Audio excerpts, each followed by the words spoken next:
രാഷ്ട്രീയപരമായിട്ട് ഒരുപാട് എതിർപ്പുകൾ ഉണ്ടെങ്കിലും ഈ സമയത്ത് ഈ കാര്യം മെൻഷൻ ചെയ്യാതെ ഇരിക്കാൻ പറ്റില്ല.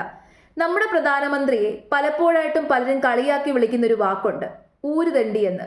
അതിന് കാരണം അദ്ദേഹം ഒരുപാട് രാജ്യങ്ങളിലേക്ക് പോകാറുണ്ട്, സന്ദർശനം നടത്താറുണ്ട്.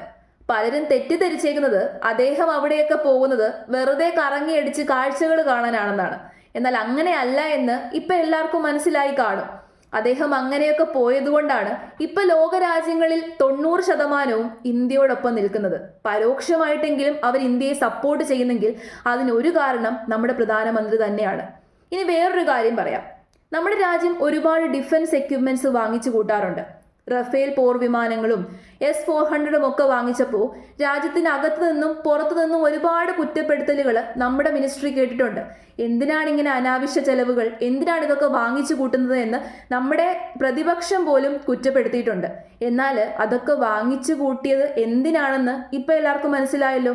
അതൊക്കെ വാങ്ങിച്ചു കൂട്ടിയത് കൊണ്ടാണ് അയൽ രാജ്യം അയച്ച ഒരു ശരം പോലും നമ്മുടെ രാജ്യത്ത് പതിക്കാൻ സമ്മതിക്കാതിരുന്നത്.